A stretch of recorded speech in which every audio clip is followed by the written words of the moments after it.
Hello everyone. In today's video we shall take a look at Hoshin. It is a HR recruiting website built in Notion.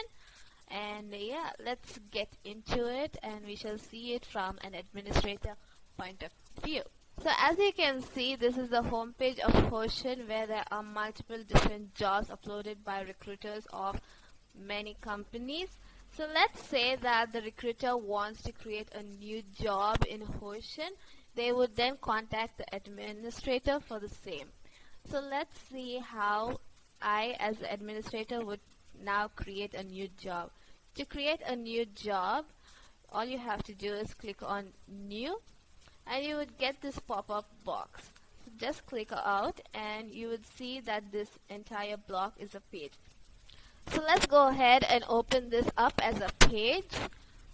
Open it up as a page. So it's already like a template, but if you scroll down a bit, you even have a job description template down here. So go ahead and click on this. It will take a few seconds to load, and now we have it. We have the job overview here. What will you do and what you need? And we also have the candidate application form and everything. So it's really cool. So let's go ahead and send this form to the recruiter who has requested it from the administrator. To do that, let's go ahead and hit share, and now we have this pop-up box. So let's go ahead and hit the invite button, and we have a list of names. But the recruiter who has requested to create a new job is Jane NC, so you can go ahead and hit Jane NC. If you don't have the recruiter's email already in the list, you can go ahead and type out the email. But since I have it right here, I'm going to click on it, and you have the thing, the name of the recruiter, and just click on invite. So there you have it. You have now shared this entire page to the recruiter who has requested to create a job, and yeah, that's about it. So as an administrator, we would also be responsible to send out the application forms to the candidates who have applied for the job. And now since we have attached a Google form in the job description page, we would also be getting responses consisting of the email and the name from our candidates. So let's go ahead and check the recent one. It is from emma@noco.com. So let's go ahead and create an application form for Emma. So I'm going to go ahead and click in new to create an application form that can be sent to Emma.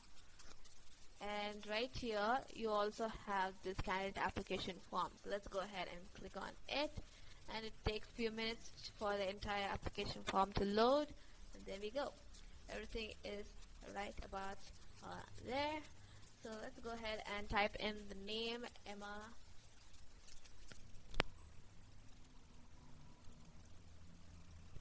So now the administrator's job for creating an application form is ready.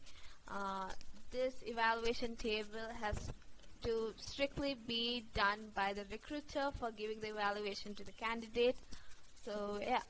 So as an administrator, we also have to send this application form straight to Emma's Notion updates. So let's go ahead and share it to her. To share or to send this application form to her, click on share, and we have this invite option. So go ahead and click on invite. So we have this list. If your candidate is not in the list, you can go ahead and type it in here.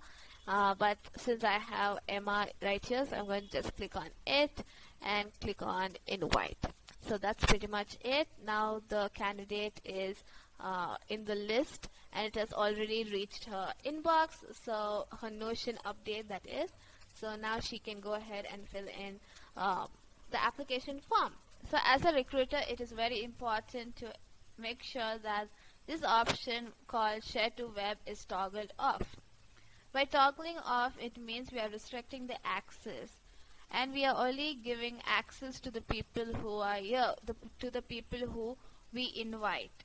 So other than that, no other people can access this page. So the next thing that we are going to do is wait till Emma fills in the application, and then we shall take a look at the next step that we have to do. So it's been about 2 or 3 days since last Emma has updated or filled in an application form. 2 or 3 days is quite a lot of time for Emma to make any changes if she has any changes to be made in an application form. So let's go ahead and change the permissions from edit to view, so that when the evaluator or the recruiter updates Emma's results here in the evaluation box, Emma doesn't have the access to edit or update the existing result. So all you have to do to update is go to share Emma NC, and you can just click on can edit. We have all these options, but we have to change from can edit to can view, so that she can only view the results. So that's done. So these are the various tasks that an administrator would do in order to help a recruiter and a candidate. So I hope you found this video helpful. I'll see you in the next one. Bye.